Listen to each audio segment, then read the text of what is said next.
अ very good morning dear aspirants.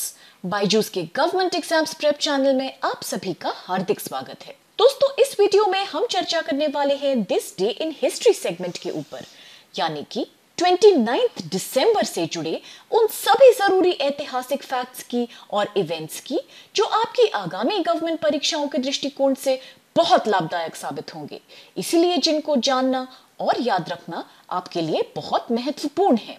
Session के and में हम चर्चा करेंगे कुछ जरूरी क्वेश्चंस की जो आज के सभी फैक्ट्स पे बेस्ड होंगी। आप जरूर कोशिश कीजिएगा और इन सभी क्वेश्चंस को अटेम्प्ट कीजिएगा। विद दिस हम चल के देखते हैं कौन सा है आज के दिनांक से जुड़ा हमारा पहला जरूरी फैक्ट। ये हुआ था वर्ष 1530 में when coronation of Mughal emperor Humayun took place at Agra.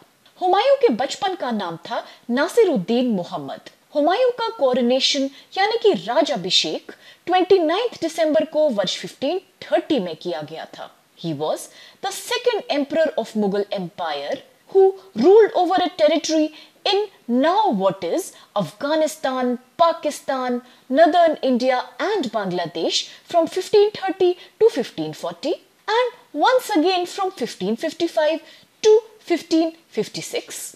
Humayun के सामने कई चुनौतियां आईं, जैसे कि his younger brother Kamran was a major threat to him in the northwest frontier of his kingdom।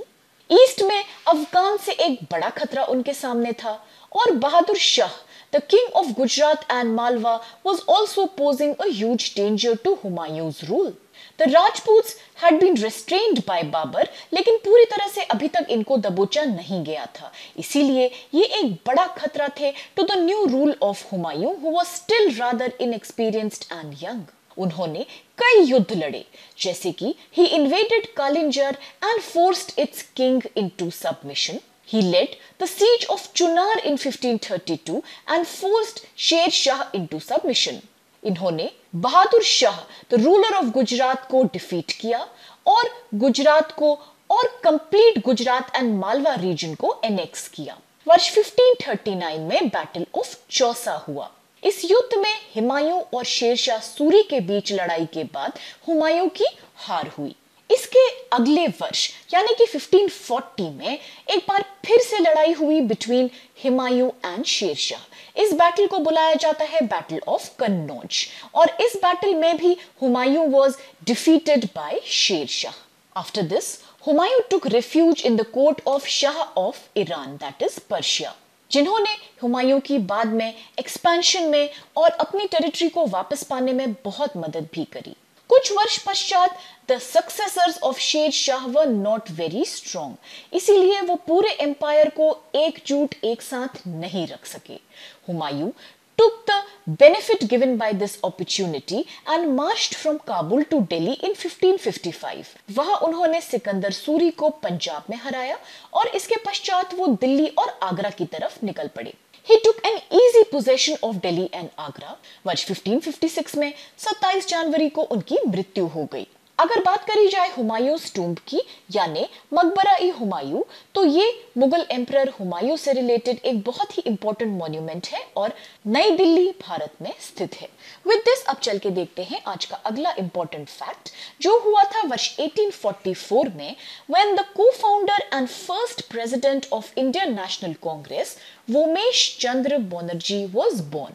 W.C. Banerjee, इनका जन्म 29 दिसंबर 1844 को कलकत्ता में हुआ था। इन्होंने एक जाने माने बैरिस्टर के रूप में कलकत्ता में अपनी लीगल प्रैक्टिस की शुरुआत करी थी and in 1882 he became the first Indian to be appointed as a standing counsel।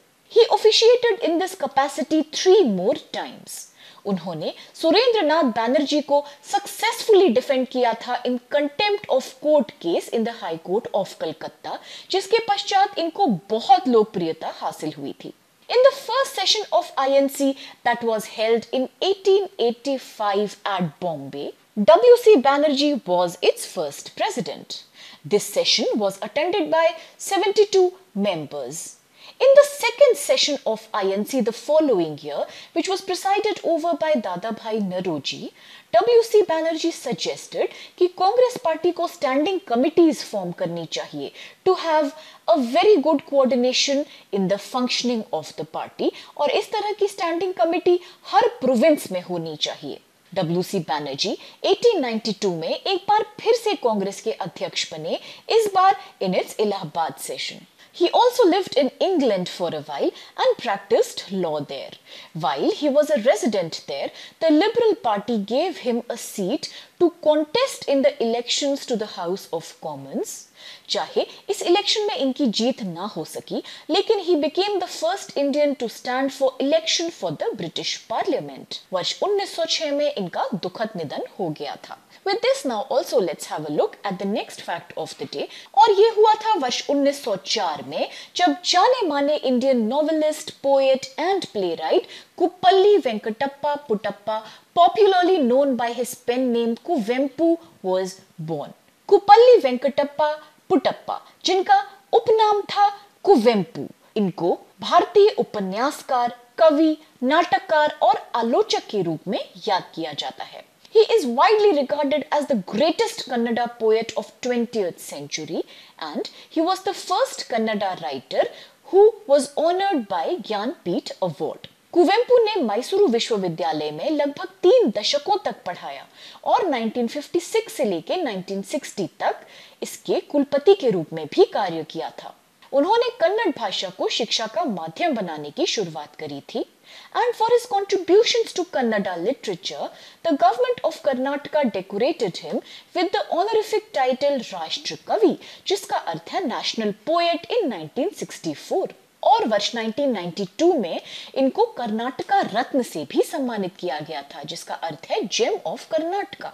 Kuvempu को भारत सरकार के द्वारा पद्म विभूषण से सम्मानित किया गया था इन द ईयर 1988। इसके साथ दिलचस्प बात यह है कि वर्ष 1958 में इनको पद्म भूषण पुरस्कार भी मिल चुका है।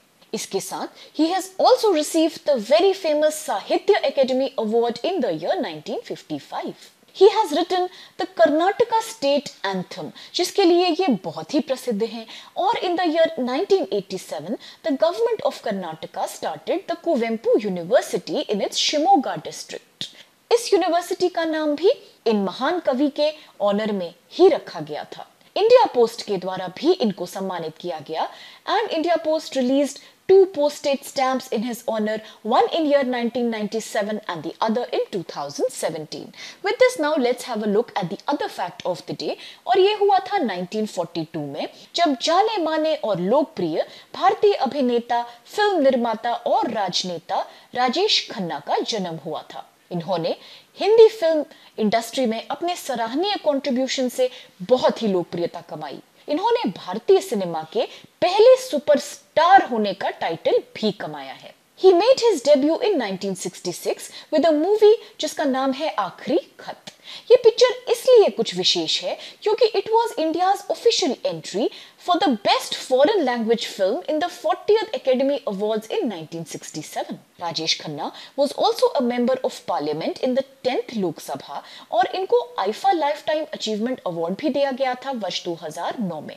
वर्ष 2013 में he received the दादा Sahib Phalke Academy Award, and he is also a recipient of Padma Bhushan Award which was given to him by Indian government। वर्ष 2014 में इनकी बायोग्राफी रिलीज हुई थी जिसका नाम था Rajesh Khanna the untold story of India's first superstar, और इसके लेखक हैं यासिर उस्मान।